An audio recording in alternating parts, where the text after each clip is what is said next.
Então, vamos lá. Vou falar um pouco sobre a Proclamação da República. Vou dar uma introdução básica do que foi e o resto do grupo vai explicar melhor as causas e o que aconteceu. Então, a Proclamação da República nada mais nada menos foi um movimento, foi um golpe político-social que foi liderado pelo Marechal Deodoro da Fonseca e pelo Exército e apoiado por outras, como é que eu posso dizer?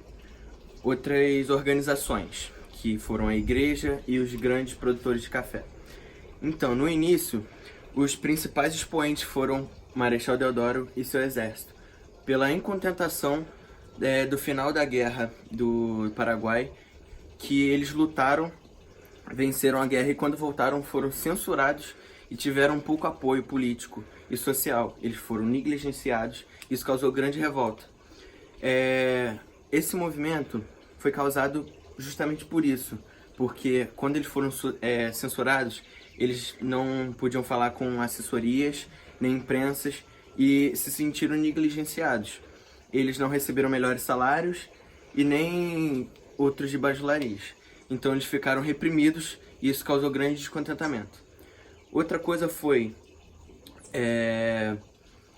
logo após, foi os grandes cafeicultores, que foi o Dom Pedro II, que era o imperador na época, aprovou que sua filha assinasse a Lei Áurea, e isso causou muito descontentamento, porque na época eles tinham um grande poder por serem muito ricos, e eles apoiavam Dom Pedro.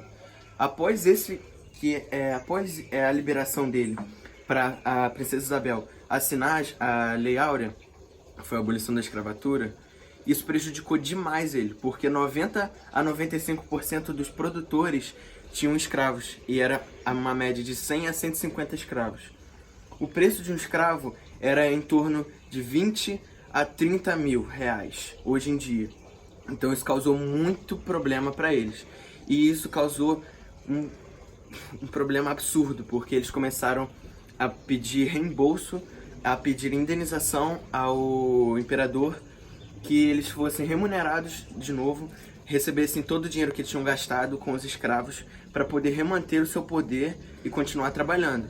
O imperador decidiu que jamais ia dar esse dinheiro e que eles teriam que se virar para arrumar novos trabalhadores. E eles se juntaram a isso mais como para favorecer eles. Foi um acordo político-social para eles se favorecerem. E só a coroa já estava colecionando inimigos, já tinha inimigos daqui, inimigos de lá, e estava tendo descontentamento dentro do reino. Então a coroa só ficou sabendo de boatos, ficou sabendo de um monte de coisa, e isso deixou ele pra lá. E aí, outro expoente foi a Igreja Católica, que definiu em um determinado momento que eles queriam banir todos os maçons da Igreja Católica, que a maçonaria é outro meio de gloriar deuses, é uma religião diferente. Então, só que todas as ordens que a igreja dava antes de passar para a população, tinha que passar nas mãos do imperador para que ele liberasse. E se ele não liberasse, essas ordens não poderiam ser repassadas. E quando a igreja definiu que todos eles fossem expulsos, o imperador disse que não, porque grande parte de alguns historiadores dizem que ele era maçom, que ele tinha um vínculo grande com essa religião por conta da sua família. Então isso causou grande descontentamento da igreja, se juntando a todos esses outros partidos. Então, em 9 de novembro de 1888, aconteceu uma festa numa ilha que foi com aproximadamente 3.000 a 3.500 convidados chilenos e alguns da coroa real, com grandes bajularias como taças de cristais, comidas, mulheres, bebidas, tudo com maior esplendor, para tentar mostrar poder para o Chile. E enquanto isso, essa festa acontecia nessa ilha, os generais e o exército se reuniam no quartel, definindo quando eles iam retirar o poder do monarca. do imperador. E foi definido para dia 20 de novembro, só que com um boato que aconteceu na época, que foi se espalhando, foi que o Dom Pedro II ia expulsar, ia demitir Marechal Deodoro junto com outro oficial responsável pelo exército. E ele ficou muito preocupado, fazendo com que esse processo teria feito uma semana antes, que foi no dia 15 de novembro, que ele chegou no quartel e falou as seguintes palavras: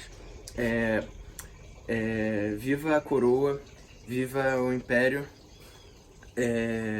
e viva os soldados. E foi isso que, com isso, ele marcou o início da Revolução, proclamação da República.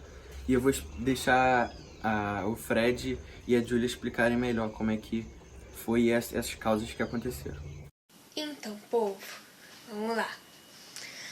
A crise na monarquia que acabou levando a República foi devido a algumas instâncias que davam base ao trono de Dom Pedro II. Por exemplo, pelo lado religioso, houve um descontentamento da Igreja Católica em relação ao padroado exercido por Dom Pedro II, porque interferia demasiadamente nas decisões eclesiásticas.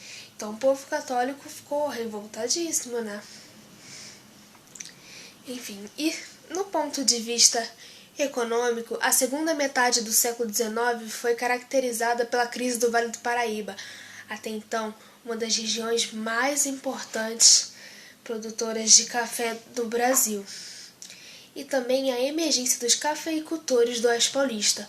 Ao contrário dos grandes fazendeiros da Paraíba, que apoiavam as instituições monárquicas, os do Oeste Paulista faziam oposição à centralização do Império.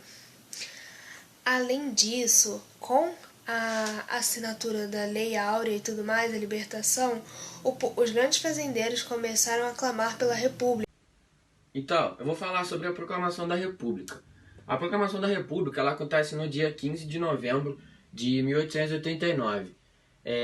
Marechal Deodoro, que comandou o golpe militar que derrubou a monarquia e instaurou a República Federativa e Presidencialista no Brasil.